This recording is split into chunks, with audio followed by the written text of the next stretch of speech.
Segundo video sobre el programa SPSS. Ahora, con las variables que ya hemos creado, vamos a generar organización de datos. Lo primero que vamos a hacer es, como vimos en clase, las tablas de distribución de frecuencia, la tabla de distribución de datos en frecuencia, tablas de distribución de frecuencia. En este programa, las tablas de distribución de frecuencia se obtienen de la siguiente manera. Nos vamos al menú analizar, le damos a estadísticos descriptivos, buscamos frecuencias y aquí nos aparece una ventana donde de un lado tenemos dispuestas las variables que hemos creado ya con sus nombres largos o sistemáticos y sus nombres codificados. Elegimos la variable o las variables, pudiéramos elegir varias, por ejemplo sexo y nacionalidad de los estudiantes. Podemos elegirlas al mismo tiempo, podemos elegirlas todas si queremos para obtener todas las tablas de frecuencias de una vez. Para no confundirnos, vamos a elegir una sola, le damos a aceptar y nos va a generar una nueva ventana del programa SPSS que se llama visor de resultados, en este caso resultados 1, que es el nombre genérico que le da o que le otorga este programa a los documentos que uno crea. Nosotros inmediatamente, como queremos que estos resultados se guarden, le damos guardar como, y yo lo tengo ya predispuesto en la carpeta de introducción a la sociología. Les voy a colocar aquí a este resultado ejemplos de resultado. Recuerden, es muy importante guardar toda información que uno genera con un software dentro de una computadora, ¿no?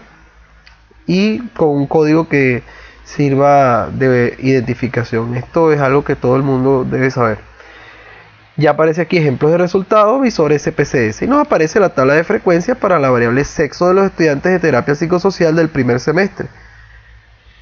30 valores, 30 personas, no hay ningún valor perdido, hemos hecho bien el proceso de llenado de la base de datos y tenemos aquí que de sexo femenino hay 17 personas y masculino 13, que eso representa un 56,7% de mujeres, un 43,3% de los hombres, y estas casillas que tenemos aquí: porcentaje válido, porcentaje acumulado. Hemos generado la tabla de frecuencia para la variable sexo.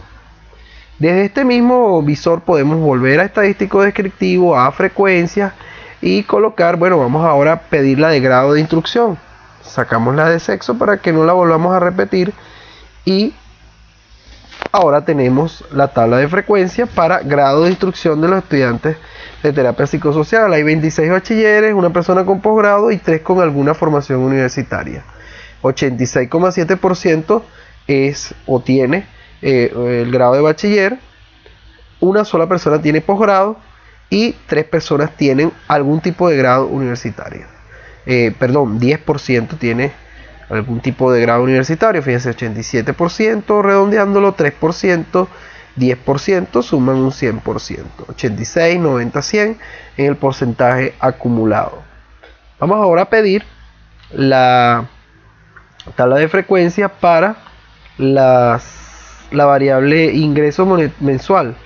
Ingreso mensual, le damos a aceptar y aquí tenemos personas que le ingresan 2.000 bolívares, 3,3%, 4.500, 17,7%, 5,9 personas. Vemos que la moda aquí está en 5.000 bolívares, que es el valor que más se repite. Vemos que el máximo valor es 15.000 bolívares de ingresos de alguien y el del menor valor es una persona que gana 2.000 bolívares. Y tenemos el porcentaje acumulado del menor al mayor.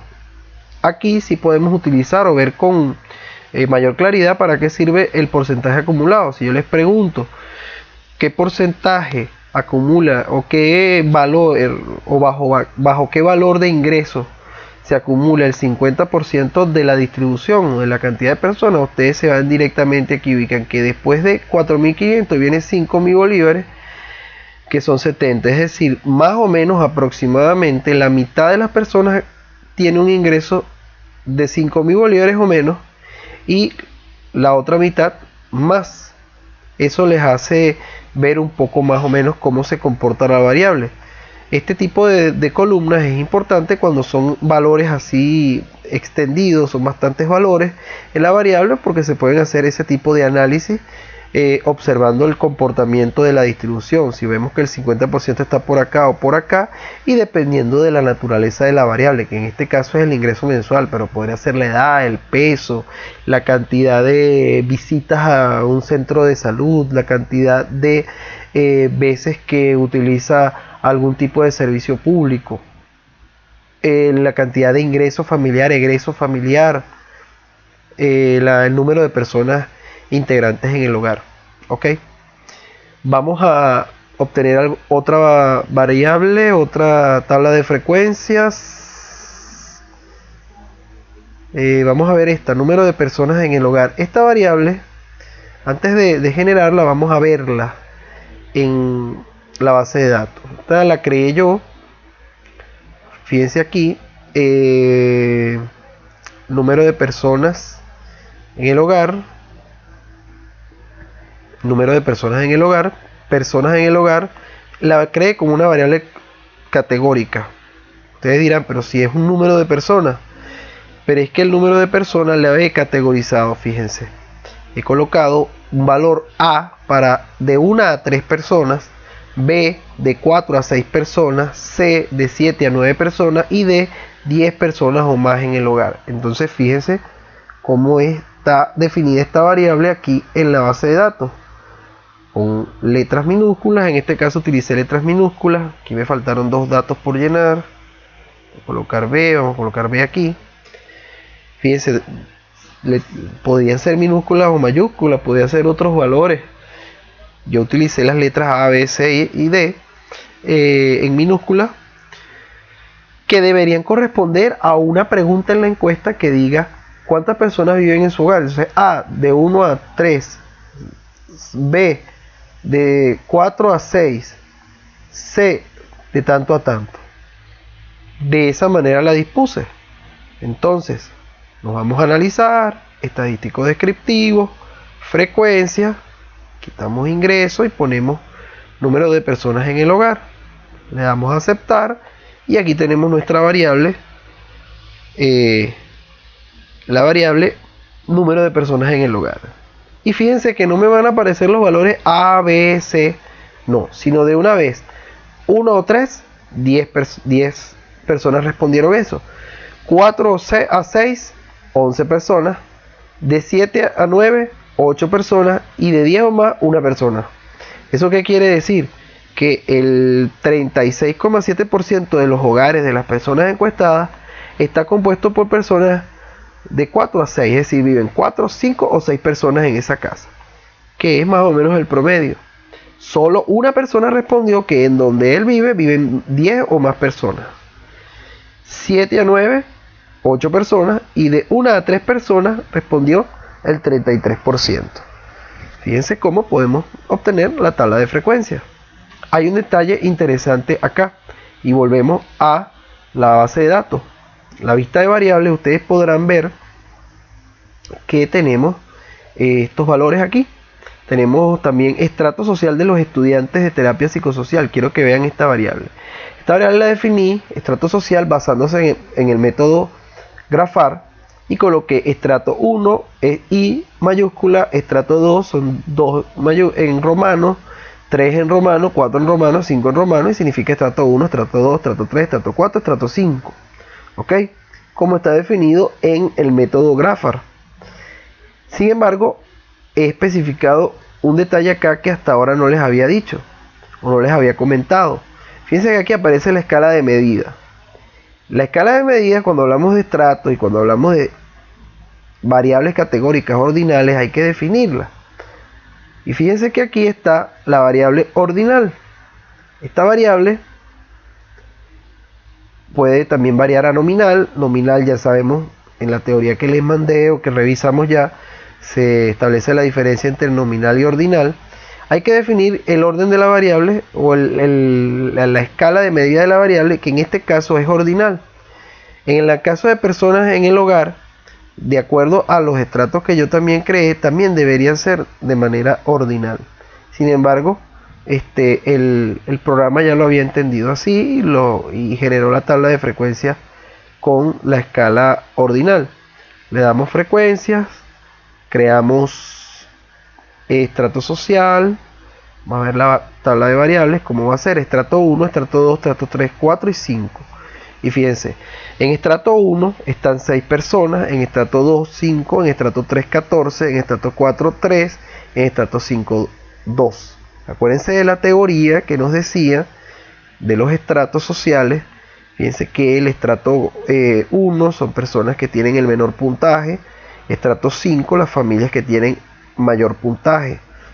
En este caso nosotros vamos a ver que de acuerdo a los resultados obtenidos en este grupo encuestado, tenemos que el estrato promedio, que es la clase media, es el más preponderante, 14 personas. Solo 2 personas están en el estrato 5 de mejores niveles, de los peores niveles, perdón, de pobreza. Y 6 personas están en el estrato 1 de los mejores niveles, con los menores puntajes. Acuérdense que en el método Grafar, mientras menos puntaje, mejor posición socioeconómica. Mientras más puntaje obtiene, es mayor la condición de pobreza. ¿Ok?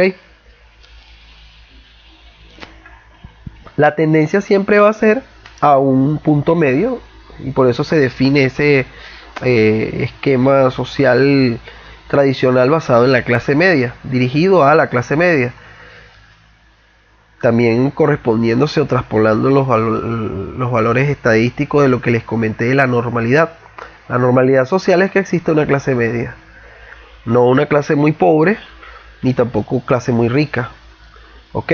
No vamos a encontrar, o es muy difícil encontrar un país donde haya solamente una clase muy muy rica.